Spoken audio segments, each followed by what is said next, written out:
Welcome to Spiritual Insurgency. I'm Jason Lupo with my co-host Aaron Luhan. Good morning. We have so much news to cover. We are going to rapid fire a couple things. Then we're going to be talking about the Portnoy Barstool Sports sign that showed up in one of the bars that said "F the Jews," and then also the implications of that, as well as Adam Schiff planning on overthrowing the U.S. government. Good time. That coming out lately. As well as, what was the last story that we were going to cover? Gain of function research getting defunded by the Trump administration. Yeah. You want to start with that one? Yeah, let's start with it. All right, let's start with it. Go ahead. Yeah. Trump said yesterday that he was planning on basically defunding all gain of research labs, foreign and domestic. This is absolutely huge. These gain of function research labs are what led to COVID. This is his quest to end or stop another pandemic before it begins. I think there's always been a lot of question as to why we have these labs. Basically, they take super deadly viruses and try to figure out how to manipulate them. They quote unquote do this to try and find solutions to viruses that have shifted and molded and have become catastrophic to a population of people. I think that as we have biobanks that are increasing in size, which is giant databases worth of human genotypes to basically where they can try to find genetic links to certain things. Basically, the gain of function research labs can use those biobanks to directly target a specific population of people with a disease. And I think that's kind of what we saw when it came to COVID. If you look at the highest death rates, and who it affected the most, it affected diabetics. And that's well researched and well known. This is not conspiracy by any stretch of imagination. No, it's not. And in tandem to what Jason's saying, if you look at the allegations that Putin was making with regards to Ukraine, there was a concern for national sovereignty. Putin was essentially framing the labs in Ukraine as bioweapons labs. And so it's important to note that this gain of function research is being made illegal effective this week by executive order under the primary reason that it's a guise for bioweapons. This is not innocent biomedical research for the benefit of health, but this is actually military level categorization. I think it was Fauci that was actually given some sort of military designation in his research, which is incredibly dangerous. So they were developing bioweapons that specifically targeted people of Russian ethnicity, and that became a concern for Putin and justification for some of his actions on the Ukrainian border. Yeah, and on top of that, I mean, you also look at the fact that as healthcare costs grow and certain diseases take a huge toll on the healthcare system, you could see why there's huge concern that they're targeting specific people with these viruses that they're manipulating in these gain of function research labs. Well, anyways, moving on. Trump roars, "We're winning," as Wall Street soars and trillions flood back into the U.S. economy after jobs report. This is coming from the Daily Mail. The U.S. jobs market just pulled off another surprise. Wall Street took notice. Employers added 177,000 jobs in April, blowing past analyst predictions of 135,000. Stocks loved the news, erasing nearly all of the steep losses incurred after Trump's Liberation Day Rose Garden speech. President Donald Trump wasted no time taking credit, saying his policies were just getting started in a Truth Social post. This is the second month in a row where the jobs report has beat expectations, Caroline Leavitt, the White House press secretary, said. Wages are continuing to rise and labor force participation is increasing. This is exactly what we wanted to see, more Americans working for higher wages. More winning is on the way. Unemployment rate held steady at 4.2%, easing fear that tariffs and sweeping federal job cuts had already begun to erode the workforce. Going back to the conversation that we had on Saturday, when it comes to the economy, I think that this is just one part where it kind of drives home this level of confidence, the investor confidence that's taking place, and also the corporate confidence that's taking place to increase jobs amidst the forefront of where the economy is heading at the present moment. I would challenge this idea that the performance of the stock market is an indicator to middle America's prosperity. I think that the performance of the stock market is not a good indicator. If you ask the average Joe down the street, how are you doing financially? They're not reporting good news, even though the stock market's reporting good news this morning. There's too much speculation and manipulation in the market. The primary benefactors of the stock market are the top 1%. So there's this wealth disparity element where the top 10% own 90% of the stock. So gains don't reflect broader prosperity. In addition to that, there is a short-term focus. The stock market goes ups and downs. The volatility is too short-term to really be a reliable indicator. And the economy is increasingly detached from real production. Profits from financial engineering, buybacks, mergers. This is what impacts performance of the stock market. So I don't think this is good news for Tom and Mary. I mean, I think it's excellent news. I think that when you look at what is going on, just from a perspective of if you're worried about the economy and where the economy is going from a broader sense, this signals the fact that there's a lot of confidence in that there's not going to be a recession heading our way as quickly as a lot of people may have projected it taking place. I mean, 2 months of jobs growth, especially when we have tariffs on the way and corporations are concerned about the tariffs and now they're adding employees. It does say a lot, I believe, in terms of where the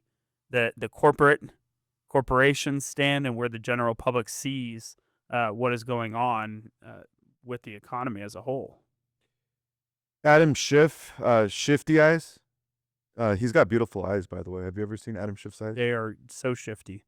He conspired with the CIA director John Brennan to overthrow the United States government in 2016, as it's being reported by O'Keefe Media Group. James O'Keefe strikes again.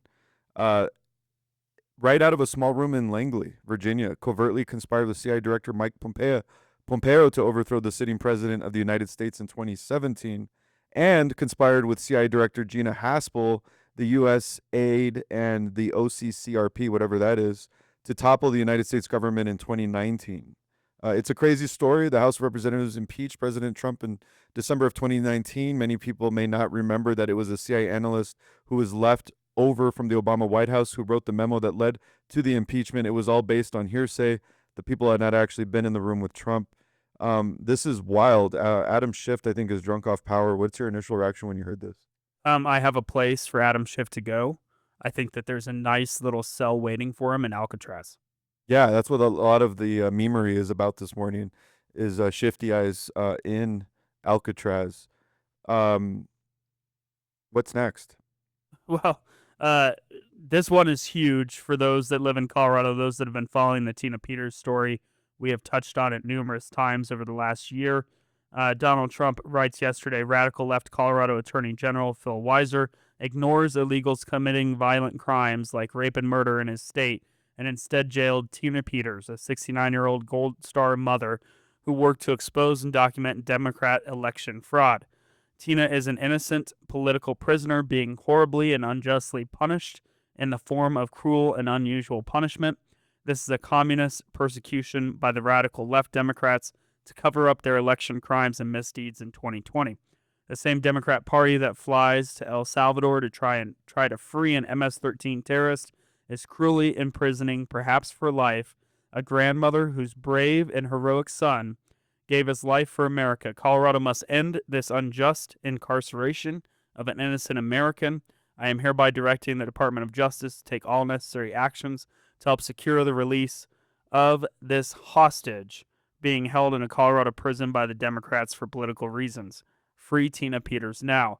I sure hope that this Trump administration will pull out all of the strings to release Tina Peters, as you know, compared to what if you compare the Secretary of State, Jenna Griswold, to Tina Peters, and their two actions, what landed Tina Peters in jail. Tina Peters released half of a BIOS password, which is the passwords for the election machines after the 2020 election. Jenna Griswold and her office of Secretary of State released all the BIOS passwords for the entire state of Colorado prior to the election, and nothing took place. There was no criminal justice. There was no accountability that took place. This is absolutely horrific. This is where we see the fact that political prisoners and putting people in jail for political reasons is as close to home as you could ever imagine when it comes to now we are putting in prison a clerk and recorder from a county in Colorado. Jenna Griswold, you's a gangster, girl. You gangster. Yeah, well, it's like O.J. Simpson just getting away with the crime. Wild. Did we talk about Dave Portnoy yet? Barstool Sports? We didn't. Go for it. Dave Portnoy is on the interwebs making a lot of waves. Allegedly, there were two young men at his bar in Philadelphia. I guess last night or within the last few days, this story is breaking this morning. They ordered bottle service, and if anybody doesn't know what that is, it's when you order overpriced bottles and have scantily clad ladies carry a customized sign over to your table with these bottles of alcohol. And on the sign, it said "F the Jews." I'll let because we try to keep things clean here on Spiritual Insurgency. This is not the Joe Rogan experiment. We're not actually going to say the words. Maybe that way you can listen to this show with your kids in the back seat. That's what we're trying to do here, guys. And essentially, that got all the way to Dave Portnoy, who's the owner of Barstool Sports, who's, obviously, if you don't know, I think Dave Lupo would do a better job. Jason, quickly, who's Dave Portnoy? Why is this relevant? Dave Portnoy started Barstool Sports that then ballooned into a massive kind of Red Bullish marketing company that then spanned into pizza and a sports book and all sorts of other things. I mean, Barstool Sports has been around for quite a while, and Dave Portnoy has been a disruptor in the sports media space for quite some time, which I think is kind of why people flock to him. He's a disruptor. I mean, he's breaking the status quo of what we see as sports media. Yeah, so he made this issue a big deal because what he's suggesting is that these young men, rather than have their lives ruined, they be sent to Auschwitz to learn about the Holocaust and have a teaching moment. And some of the takeaways that I would light up in the video that I watched Dave talk about, so you don't have to see it if you don't want to, is this idea that he believes that anti-Semitism is on the rise, that this idea that people are hated simply for their carrying a faith in Judaism. And I find all of this very interesting because he is echoing what a lot of people are sensing, but the way that he's framing it, the way that he's contextualizing this is different from maybe the way Candace Owens would be contextualizing this. So, what are your takeaways when you hear about Dave Portnoy's panties getting in a bunch? I mean, listen, regardless of where you stand on the Palestinian conflict, regardless of where you stand on Israel, let's take this back to the fact that everybody deserves a level of respect. And I'm not saying that we bring in the justice system. I'm not saying we need to pass laws to prevent anti-discrimination, because I think that we still need to make sure that we hold free speech to a high regard in this country. And so I don't think that we should be arresting people for their opinions. But at the same time, let's treat everybody with respect. Let's give everybody a level playing field. I've said it time and time again. I mean, if you were to replace this with F anything, right? F the white guys, right? F the African Americans, F whoever, I would be saying the same thing. This is not okay. Like, I may not fall in line with your belief system, but I'm not going to go out and go like, well, I want you dead.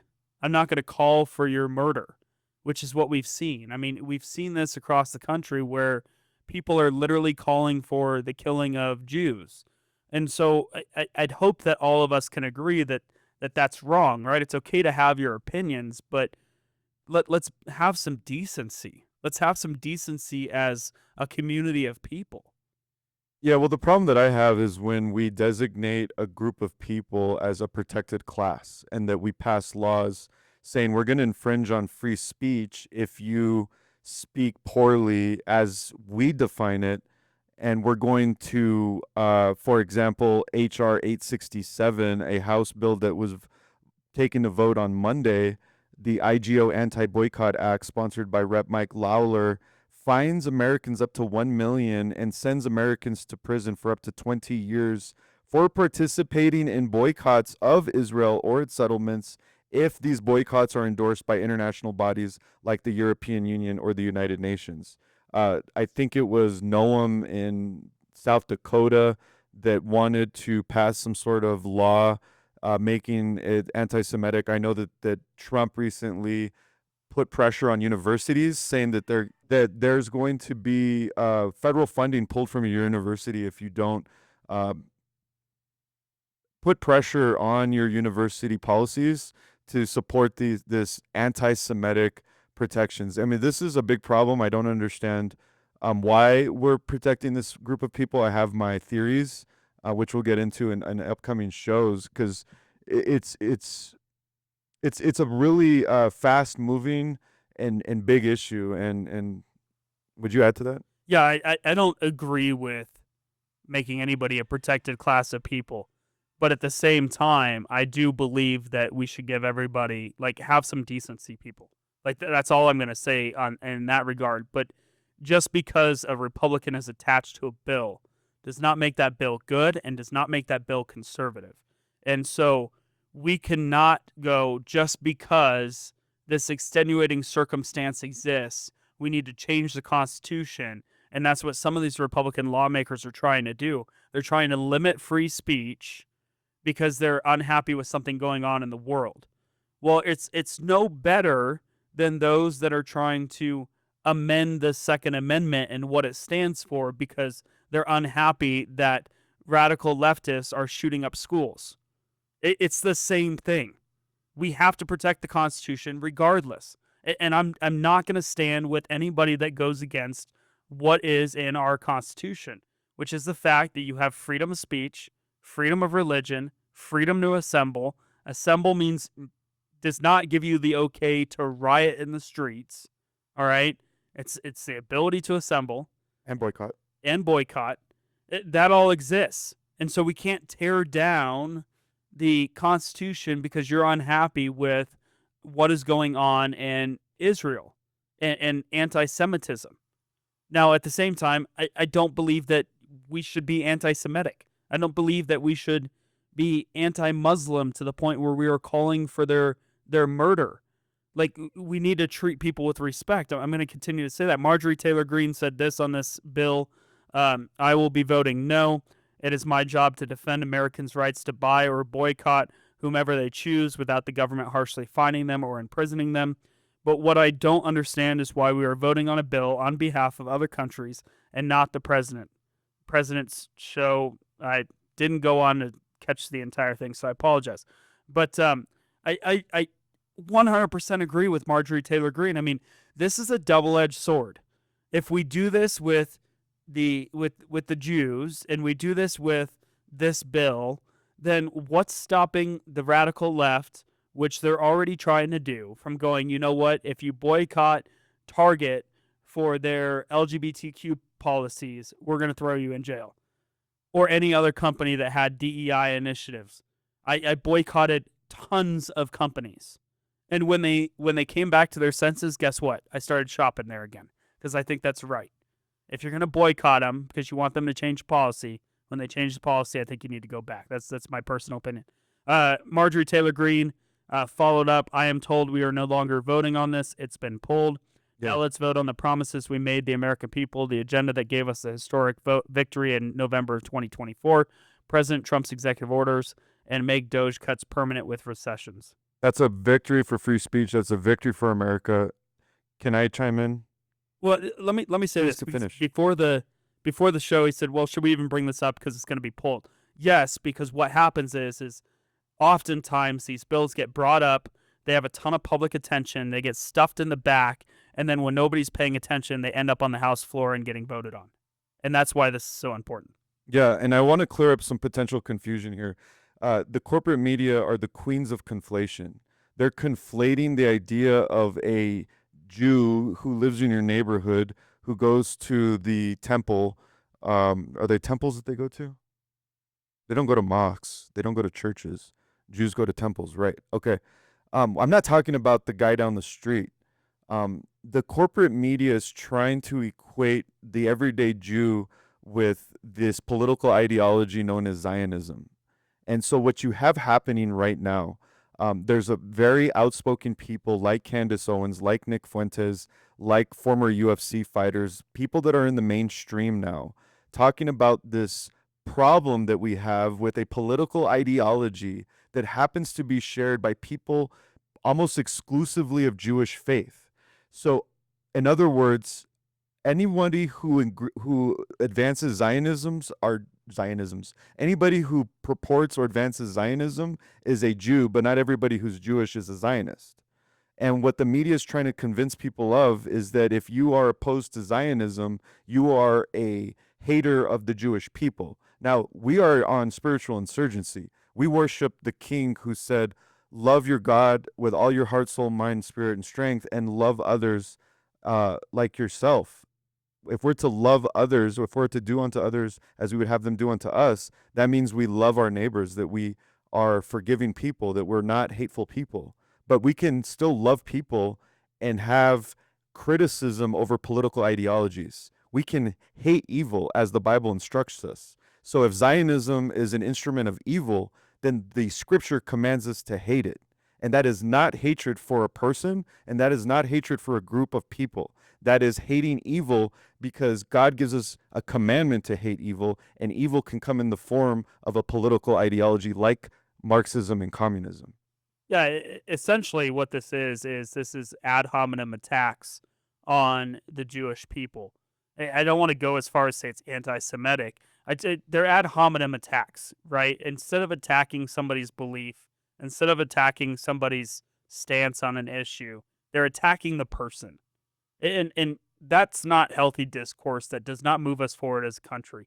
Now, when we talk about free speech and everything else that's going on and the restriction of free speech, there's a huge loss and at the same time some wins. And the fact that yesterday, this morning, I think it was about 1 a.m., the Colorado Senate passed HB 251312, heavily amended from the first time that we reported on this. It has been amended several times, removing some of the language when it comes to dead naming and parents' rights, but also just still a terrible bill that just got passed, basically limiting the ability for schools to have independence in this state of Colorado and choosing whether or not they want to enforce some of these laws and policies, basically not allowing communities to decide as a whole, or the schools to decide, or parents to decide what their school policies are going to be, as well as some dress code policies that still remained intact. So it's not a huge win, but still a pretty big win for the fact that this bill was pretty heavily amended. Small business week. Small businesses are the backbone of America. 33.3 million small businesses in the United States. The gentleman sitting to my right is a small business owner. The brown guy you're looking at on the video is a small business owner. It's time for America to support small businesses. Small businesses employ, I believe, 75% ish of the working force. We make up 99.9% of all U.S. businesses, according to this article I'm looking at. But what I wanted to say, and the reason why I wanted to bring this up, is that I don't think the American people and the church put enough importance and priority in shopping with our dollar, voting with our dollar, and supporting small business. Small businesses have a multiplier effect on the greater economy than public corporations, simply because the money that small businesses earn get reinvested back into that economy. That restaurant that you visit, the owner is paying the mortgage, they're shopping locally. When you go to Chili's or Applebee's, that money leaves the economy and goes to New York or Beijing. So I really think it's important that the church rally behind small businesses, and that we build a culture of small business. Yeah, shop small. This has been Spiritual Insurgency. Join us every day. God bless. Peace.